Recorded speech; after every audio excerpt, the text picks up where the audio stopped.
You've heard of trivium, but have you heard of quadvium?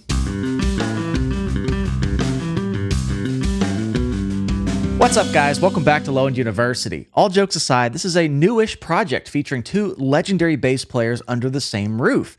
And they are Steve DiGiorgio and Jeroen Thesseling, who both basically pioneered the use of fretless bass in extreme metal. I had heard rumblings about this project several years ago, but I guess they're just now releasing new material. And today I'm going to check out one of their new music videos for their song, let me get this right. Náströnd, which is from their latest album, Tetradom, which just released on May 30th here in 2025. And I had to look this song title up. It's from Norse mythology, and Náströnd, or Corpse Shore, is a place in hell where that devours the dead souls of the dishonorable. It is the afterlife of those guilty of murder and severe oath-breaking. Sounds intense, but it is exactly the type of subject matter inspiration I picture for a band like this, that's for sure. I just used my old friend here in the last video I did on Mudvayne, so this gives me another excuse to bring it out again because I know Jeroen plays Warwick thumb basses almost exclusively. I forgot the lights last time, not forgetting this time, but I also want to shout out Jeroen really quickly. I had the fortunate pleasure of getting to know him over the years when we were attending the Warwick bass camps together, and I have a distinct memory of meeting him for the very first time, and I think we talked for 3 or 4 hours straight about life and mortality and philosophy and music, and it was a deep conversation for somebody I'd just met. I mean, we just really hit it off, I felt, and we later left the camp, maybe exchanged an email or two, and we saw each other again at the same event and picked right back up where we left off. I just love the guy. I love talking to him. He's the nicest guy, and I hope we cross paths again soon. But without further ado, here is Náströnd from Quadvium.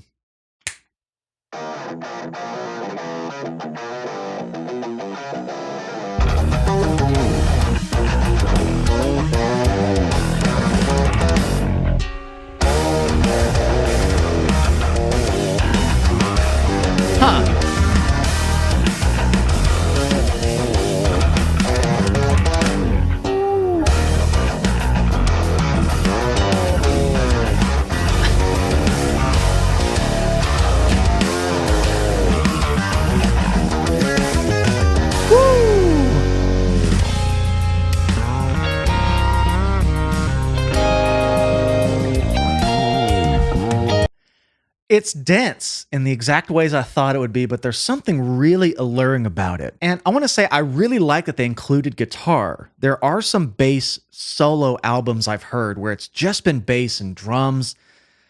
And I don't know, it just still feels like it's missing something when you go in expecting to hear the traditional instruments used in rock and metal, and you miss that guitar part. It adds a lot sonically.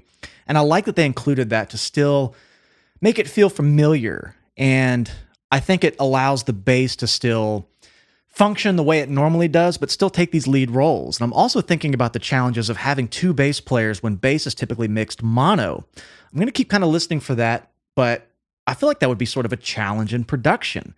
How do you make two mono things sound clear and find their own space in the mix? Because you never hard pan bass left or right unless you're specifically doing it for an effect of some sort. It's typically always at the middle. So I'm interested to kind of get my head around the production, but I like how their tones kind of differ as well. Granted, they're using two different brands of basses.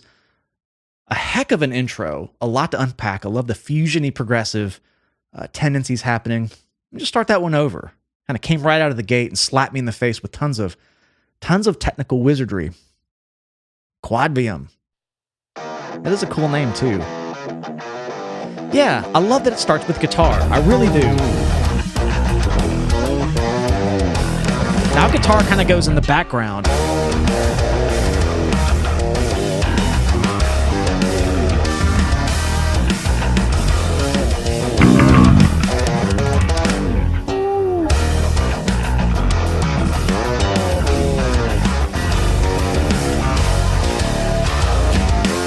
Okay, I'm paying attention now because I just thought of it when I was talking about is the bass mixed mono. I feel like the basses are panned a little bit. And the guitars are too, because you typically do pan guitars left and right for that doubling effect. I feel like it's hard to really tell, but I feel like the bass is just a little off center because I really feel the impact of the drums here. It works is what I'm saying.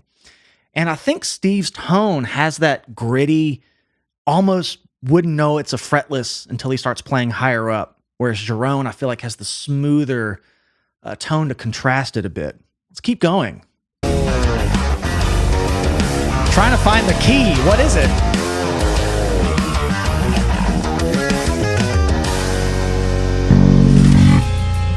Kind of around B here.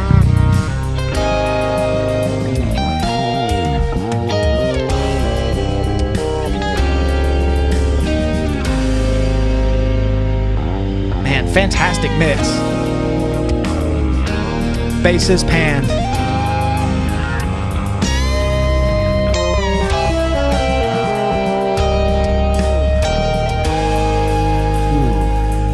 Those A major chords sound so rich. I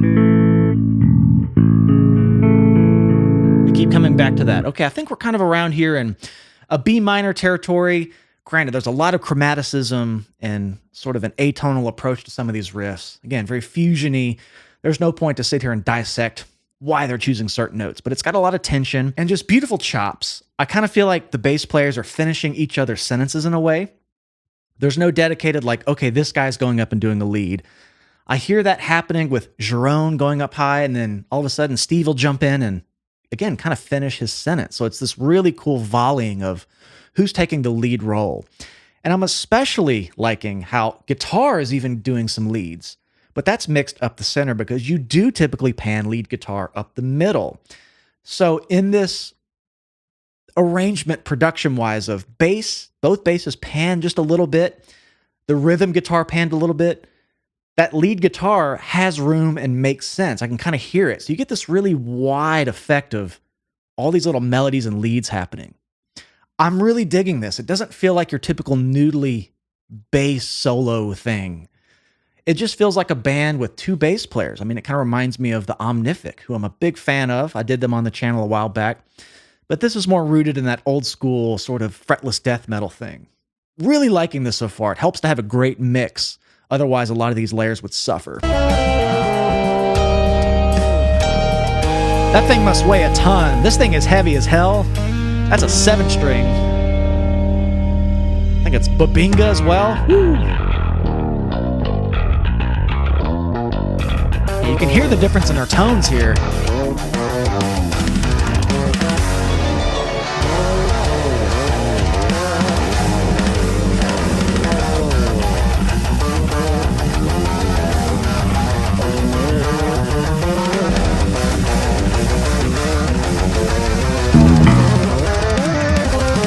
Know what to play. I have this thing out, but there's just a lot of this sort of almost Phrygian dominant sort of tones. I hear a lot of the half steps. Just a lot of that stuff. Very death metal-y in terms of the riff structure, note choices. A lot of that Phrygian sound, I feel like. Again, it's pointless to sit here and say with certainty what they're leaning towards because there's a lot of chromaticism happening, but I hear a lot of those sort of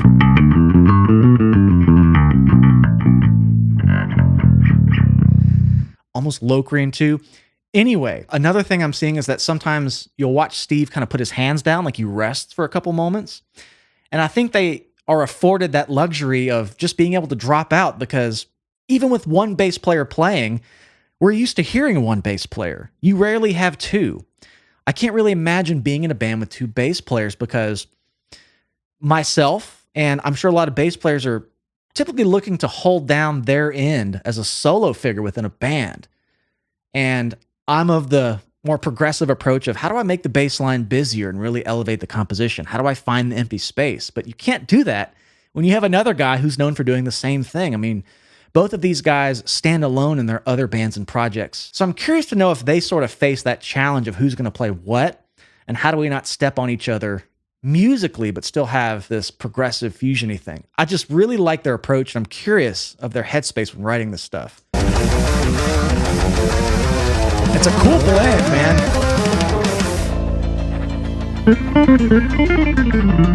Just shredding it.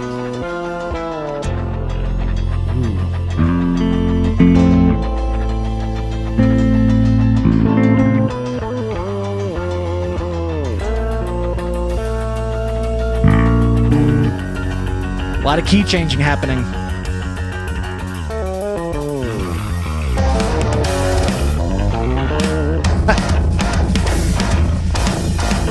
I love how you can hear the contrast of their tones. I mentioned that earlier, but when they do these little, I'd say they're in unison, but I think they're playing something a little different. But everything else kind of drops out for a second. You just hear them more isolated. You can really hear the panning happening and how it kind of combines in like a synergy type of way and makes this single bass track in some parts. Really thoughtful orchestration of the parts right here. You can hear the panning. The smoother and the rougher. Okay.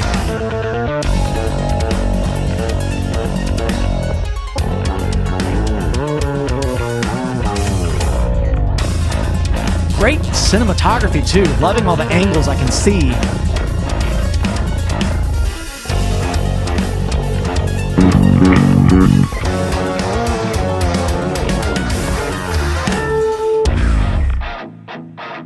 It's very through composed. Nothing really repeats.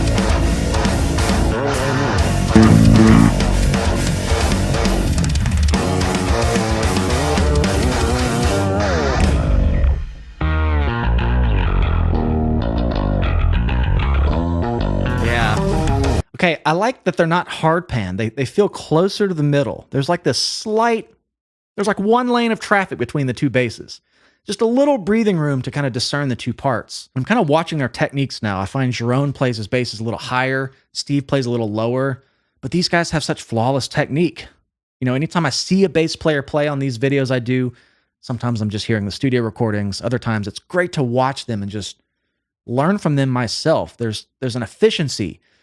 All these freaking fretless metal guys have the most efficient technique. I said this about the Beyond Creation player, Dominic. They're just amazing to watch. They work smarter, not harder. It's effortless to them. You can just see it in their right-hand technique. Smooth, efficient, makes it look easy. And I've talked about Steve's technique there in particular.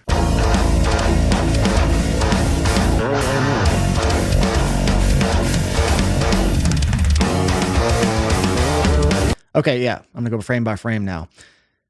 You'll notice right here, his hand is kind of square. It's kind of even, perpendicular to the strings. You'll notice he sort of digs in. You'll see his wrist turn right there. I think I alluded to this in the other video I did of Steve. I think it was Overactive Imagination by Death, if I got the song title right. But that was another playthrough he did. And you can...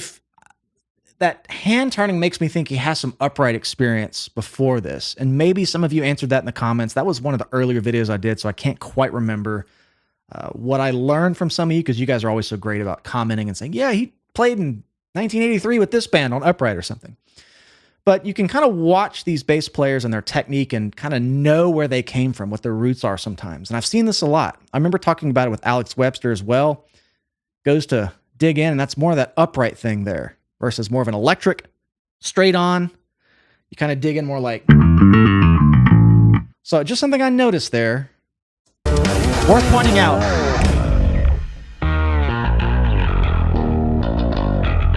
I feel so lame not having a fretless for this video.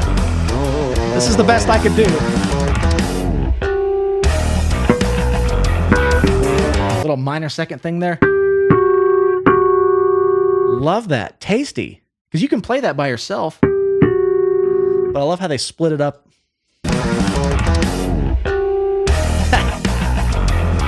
Nice little bells and whistles.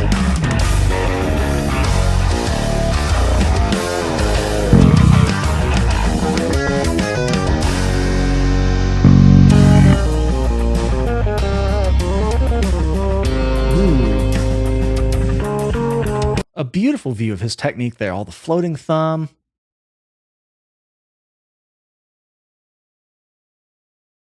Which you have to have that down pat, playing a 7-string. That's the biggest challenge. People comment all the time. At least they did when I played 6-string a lot more. Hey, is it hard to go from a 4-string to a 5-string? Is it hard to go from a 5-string to a 6-string? I played 7-string at one point, many years ago, a Conklin. Is it hard to go from a 6-string to a 7-string? Yes, it is, because you have more strings that ring out.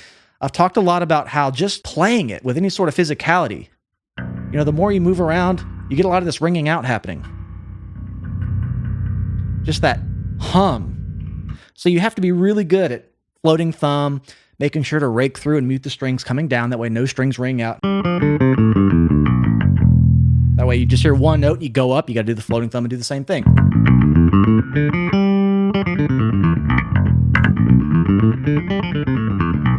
Has to be clean. So one extra string, I remember playing that bass, the neck felt like a DVD case, so I went back down to a 6. They're tough to play, so you have to have these technique things really locked down.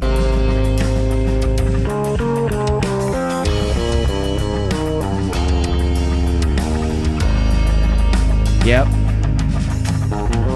Now, what a gorgeous instrument.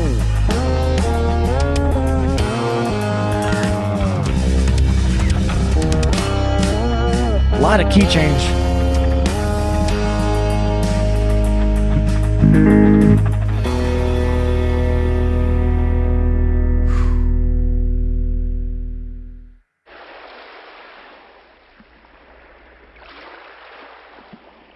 Náströnd. In my opinion, it's legitimately a challenge to make this type of music translate properly because the bass can just take up so much room, literally, compositionally, but also sonically within the mix. And coming into this, it just sounds way cleaner than I expected, especially having the full range and the high fidelity of their tones and 7-string bass. There's so much ground to cover. And I like how Steve tends to have this grittier, more typical metal, slightly rough around the edges attack and playing style, whereas Jeroen has this more nimble, jazzier side. The two complement each other really well. And the fact that they can finish each other's sentences musically and some of those little lead phrases, they're really on the same wavelength. I just imagine this took a lot of foresight to know how to construct the parts to not sound like a mess. And I even found they split the parts up sometimes where one guy would go up and stop and the other guy would take it up a bit higher. It has a cleverness to it that translates. And then when you add, tasteful drums and guitar that never got in the way, but still elevated it to sound like a really good metal song. Go check out the new Quadvium release, Tetradom. Again, it just came out on May 30th here in 2025. But nonetheless, I appreciate you guys hanging out with me today. If you'd like to support this channel further, please come find us over on Patreon. I do full albums over there. I have bass lessons, music theory lessons, tons of stuff. And if you enjoyed this video, please make sure you subscribe to the channel. I love you all. We'll see you in the next one.